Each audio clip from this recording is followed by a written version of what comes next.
Iron Monkey presents The Lazaretto Letters, a found collection of unmailed, handwritten letters from 1922. Episode 8, The Red Letter, Part 1. Today's letters are from Timothy Doyle, addressed to Thomas Callahan, Providence, Rhode Island, stamped, sealed, and unpostmarked. Letter 1, Monday, May 29th, 1922. Dear Tom, I fear I may be going a bit mad here on this little island. The physicians call it bed rest and observation, but it feels more like boredom and imprisonment. My little prison hospital, this so-called lazaretto, sits perched on the cliff's edge overlooking a great stretch of water. The view is stunning, I'll grant you, yet it's a fine sort of irony that I cannot bear to look at it. The bright light sets my headaches roaring again, and even the usually soothing crash of the waves feels more like a freight train boring straight through my skull. Sorry to complain.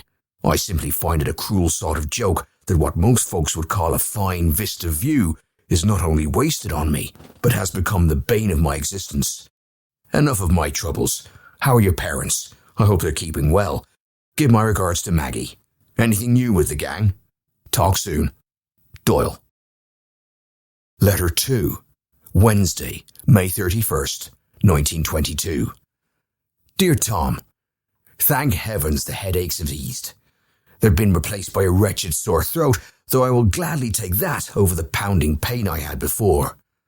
Now that I no longer have my face buried in a pillow, I've begun to notice more of what goes on around this place. It seems to be a catch-all for every sort of affliction that comes down the pike, including a few cases of plain insanity. Tommy gun, my friend, it appears I've been sentenced to an island of misfits indeed. This morning, I found myself talking with an eccentric old German fellow. He said the hospital was built about 50 years ago to quarantine sick travelers from incoming ships, and that once upon a time the wards were overflowing. Things are quieter now, he claims. After the history lesson, his story soon took an unexpected turn.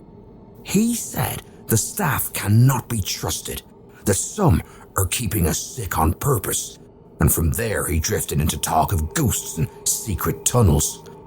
I chuckled at first. I simply listened and nodded, as he is a compelling storyteller. A man doesn't have to believe every tall tale to be entertained by it, so I indulged him. It reminded me of what you always say, never let the truth get in the way of a good story. But then he began speaking of slave corpses, cave dwellers, and patients who vanish without explanation. At that point, I started looking for a polite escape, and that was when I noticed his eyes. They were too wide and seldom blinking. I excused myself, saying my headache had returned, which happened to be true. I lay down afterward and tried to forget the whole exchange, but the more I think about this place and the people they keep here, the more I feel my nerves beginning to fray. I cannot wait to be off this island. Yours, Doyle. Letter 3, Thursday, June 1st, 1922, 11:30 a.m. Dear Tom, well, my throat is still sore, though not as much as before, but now I have a nagging cough. I'm sure I'm annoying the others, although perhaps it serves them right after all the noises I've had to endure from this ward. Not to sound like the German fellow I mentioned, but I too have begun noticing some odd things around here. I cannot tell if I'm being overly watchful or if my eyes are simply open at last, but the staff have been acting very strange indeed. There's whispering in corners, quick glances traded back and forth, and a good deal of shifty behavior besides. Early this morning, I saw one nurse pass something to another. The moment was so quiet and practiced that it struck me as suspicious. The second nurse slipped it into her pocket without breaking eye contact or interrupting the conversation. Just before lunch, a well-groomed man in a dark suit arrived and spoke quietly with a few of the staff. What caught my eye was the red envelope tucked into his coat pocket. I mention it because the German fellow told me one of his stories about these so-called red letters and how anyone who receives one either vanishes without explanation or returns somehow changed. He even pointed out a poor blind mute in the ward. According to him, the man had been a normal fellow and well on the mend until he received a red letter. After that, he disappeared for a couple of weeks and then came back, unable to see or speak. I dismissed the story until this morning, when I saw that red envelope with my own eyes. Now it has become something of an obsession. Perhaps it is the monotony of this place or the boredom, but I've taken to keeping watch on the well-groomed man and his quiet conversations with the staff. I try not to be too obvious about it, yet I found myself watching them like a hawk and straining to hear even a word. This backfired when, all at once, they turned and looked toward me. I could not make out what they were saying, but I am fairly certain I was the topic. I found myself worked up and uneasy, so I slipped back into my room and began writing this letter. I am trying to keep a low profile. I do not know what the red letter contains, but I want no part of it. Talk soon. Doyle. 4 p.m. Dear Tom, update. It turns out the red letter was meant for the German fellow, and he was none too pleased about it. Poor soul. He caused quite a commotion, and they took him out kicking and shouting. It required 2 strong orderlies to carry him off. I felt sorry for him, yet I would be lying if I said I was not relieved the letter was not addressed to me. Now I do not know what to think. Did he simply frighten himself with his own stories, or is there truth in any of it? Is he gone for good, or will he return changed in some dreadful way? What do you make of it, Tom? Am I losing my wits? Perhaps they should add paranoia to the list of ailments they keep track of in this place. I intend to ask around and see whether anyone else has heard anything about these letters. Yours, Doyle. Letter 4. Saturday, June 3rd, 1922, 1:30 a.m. Tom, I'm writing to tell you what happened earlier this evening, and my hand is still shaking as I set it down on the page. The day itself was uneventful. My coughing has eased somewhat, and I fell asleep more easily than I have in some time. I was resting soundly until I was wakened by a noise. It was a sort of rhythmic pounding, muffled, yet steady like a heavy hollow drum. At first, I thought it was coming from inside my own head, but soon enough I realized it was outside my room and far too late an hour for any kind of maintenance work. Perhaps it was because I'd been pulled from such a deep sleep, or perhaps it was the way the pounding grew louder, but I soon found myself seized with fear. My imagination turned to darker things, and I kept picturing some poor soul hammering on the lid of a coffin. At last, I worked up the courage to get out of bed. I went to the door, took hold of the handle, and nearly pulled my shoulder out of its socket. The door was locked tight.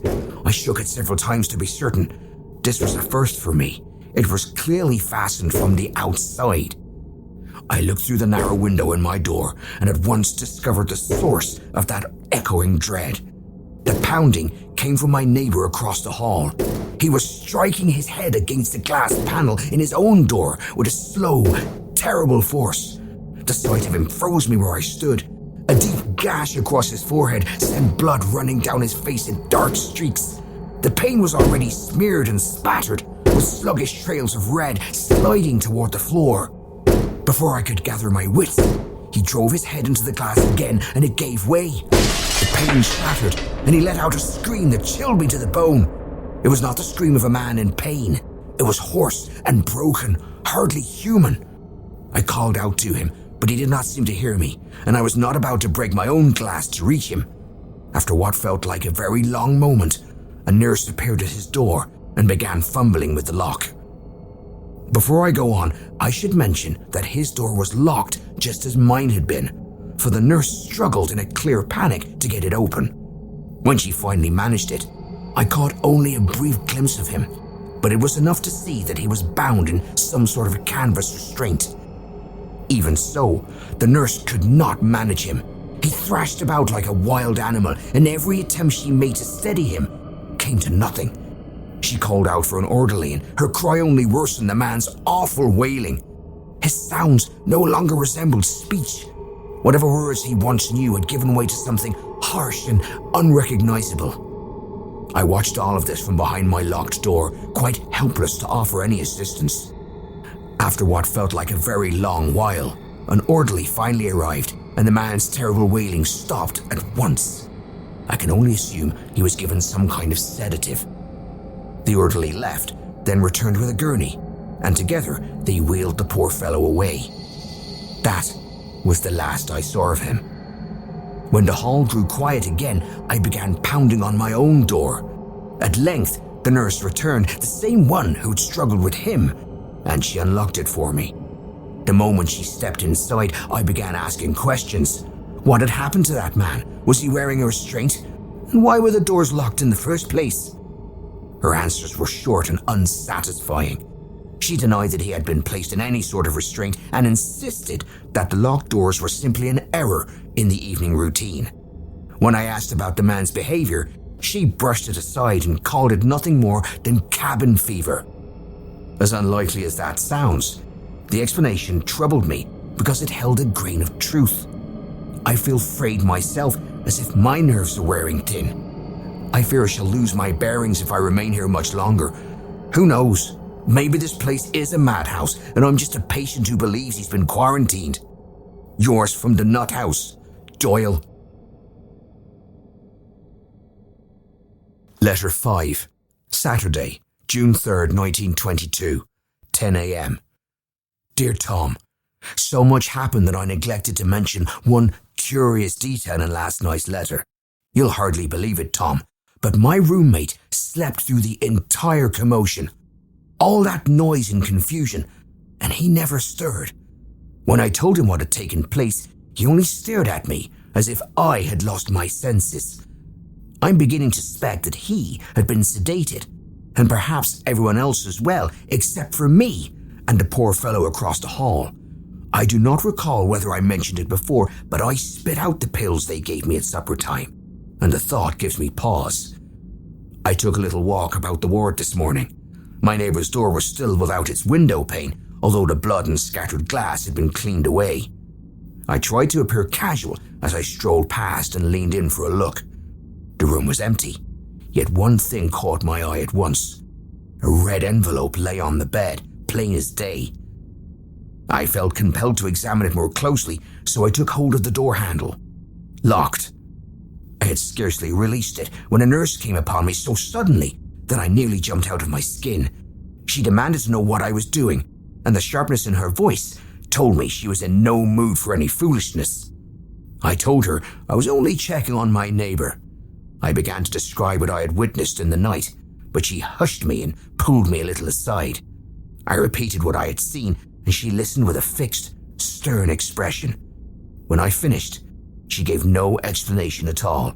She merely asked whether I'd taken my medication the previous evening. I knew it, Tom. I cannot bring myself to trust someone whose first concern after a man tried to beat his own brains out is whether I swallowed my pills. Whatever those medications are meant to do, I think I shall avoid them from now on. Yours, Doyle. Letter 6. Saturday, June 3rd, 1922, 4:30 p.m. 3 letters from me in a single day. I suppose I ought to apologize, Tom, as I cannot tell whether you find all this interesting or simply tiresome. I had not intended to write again, but something occurred just now, and I feel compelled to put it down. After last night's events, I cannot stop thinking about red letters, red bloody faces, and red shards of broken glass. The images return again and again, no matter how I try to turn my mind elsewhere. I doubt I shall find any real rest tonight. Part of me wonders if I would be better off taking the pills they offer at supper time, whatever they truly are. I have been carrying on quiet arguments with myself, telling my own mind not to be foolish, and reminding myself there's no such thing as a prophetic letter, red or otherwise. For a time, I nearly succeeded in talking myself out of it. Nearly. About an hour ago, I stood at my window and watched the waves break against the rocks far below. The motion of the water held my attention, and for a little while, it did me some good. My nerves began to steady as I listened to the surf and the wind. While I was standing there, I heard someone walking in the corridor. That's nothing unusual, since it happens all day long, yet something about these footsteps was different. They were slow and deliberate, the kind of steps taken by someone who knows exactly where he is going and feels no need to hurry. The footsteps came to a stop right outside my door. I waited for the usual greeting or inquiry from a nurse, but no voice followed. I kept my eyes on the water for a moment longer, then realized that whoever stood there remained silent. I turned to acknowledge whoever stood outside my room, and to my astonishment, there was no one out there. Confused, I stepped to the doorway and looked to my right, but the hall was empty. When I looked to my left, I caught only the faintest glimpse of a figure in white slipping around the far corner. A shiver passed through me. I lowered my eyes, and there on the floor, lying across my threshold, was an envelope. Red. I've not yet found the courage to touch it, and I doubt I shall for some time.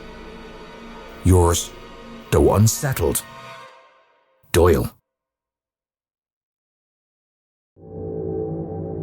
The Lazaretto Letters, a found collection of unmailed, handwritten letters from 1922. Produced and distributed by Iron Monkey. To share your reflections, lend your aid, or explore the mysteries of the Lazaretto Letters, visit Iron Monkey at enterthemonkey.com. Thank you for listening.